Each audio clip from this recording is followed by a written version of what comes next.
ഒരു പ്രായം വരെ പെൺകുട്ടിയായും പിന്നീട് അങ്ങോട്ട് ആൺകുട്ടിയായും വളരും. വളരെ വിചിത്രമായ സംഭവം നടക്കുന്ന ഒരു ഗ്രാമമുണ്ട് നമ്മുടെ ഈ ലോകത്ത്. ഡൊമിനിക്കൻ റിപ്പബ്ലിക്കിലെ ഒരു ചെറിയ ഗ്രാമമായ ലാ സലീനാസറിലാണ് ഈ അപൂർവ സംഭവം നടക്കുന്നത്. പ്രായപൂർത്തിയായതിനു ശേഷമോ 12 വയസ്സാകുമ്പോഴോ പെൺകുട്ടികൾക്ക് പുരുഷ ജനനേന്ദ്രിയം വികസിക്കുന്ന ഒരു അപൂർവ പ്രതിഭാസമാണ് ഇവിടെ സംഭവിക്കുന്നത്.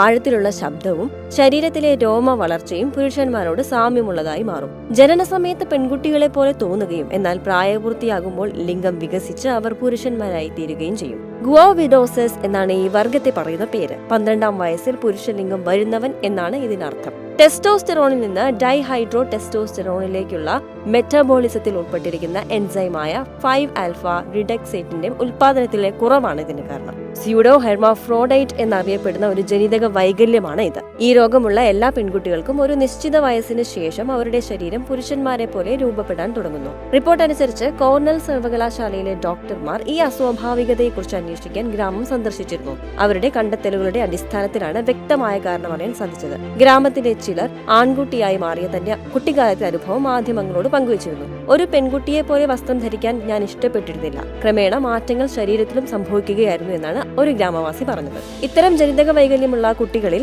തുടക്കത്തിൽ ജനനേന്ദ്രിയം കാണപ്പെടണമെന്നില്ല. 5-ആൽഫ റിഡക്റ്റേഴ്സ് എന്ന എൻസൈമിന്റെ അഭാവമാണ് ഈ അവസ്ഥയ്ക്ക് കാരണം. ഒരു ഭ്രൂണം ഏകദേശം 8 ആഴ്ചയോളം പ്രായമാകുമ്പോൾ ലൈംഗിക ഹോർമോൺ ഉൽപ്പാദിപ്പിക്കപ്പെടുന്നുണ്ട്. ജനിതകപരമായി പുരുഷനാണെങ്കിൽ Y ക്രോമോസോം പുരുഷലിംഗമാകാൻ ടെസ്റ്റോസ്റ്റെറോണിനെ ട്യൂബർക്യൂൾ ഘടനയിലേക്ക് മാറ്റും. ലിംഗത്തിലെ ട്യൂബർക്യൂളുകളുടെ പരിവർത്തനത്തിന് സഹായിക്കുന്നത് ഡൈഹൈഡ്രോസ് ടെസ്റ്റോസ്റ്റെറോൺ ആണ്. ഗുവേഡോസികൾക്ക് സാധാരണയായി ഇത് കുറഞ്ഞിരിക്കുമെന്നാണ് കരുതുന്നത്. ഗുവേഡോസികൾ എന്നറിയപ്പെടുന്ന വ്യക്തികൾക്ക് ഈ പ്രക്രിയയിൽ പലതരത്തിലുള്ള ഡെഫിഷ്യൻസികളും ഉണ്ടാകാറുണ്ട്. ഈ കുറവ് ഡൊമിനിക്കൻ റിപ്പബ്ലിക്കിൽ വ്യാപകമാണെങ്കിലും മറ്റു പ്രദേശങ്ങളിൽ വളരെ അപൂർവമായ ഒരു ജനിതക അവസ്ഥയായിട്ടാണ് കാണപ്പെടാറുള്ളത്. ന്യൂയോർക്കിലെ കോർണൽ മെഡിക്കൽ കോളേജിലെ ഡോക്ടറായ ജൂലിയ നിംപെറേറ്റോ മെഗില്ലിയാണ് ഈ അപൂർവ രോഗാവസ്ഥയെക്കുറിച്ച് ആദ്യമായി പഠിച്ചത്.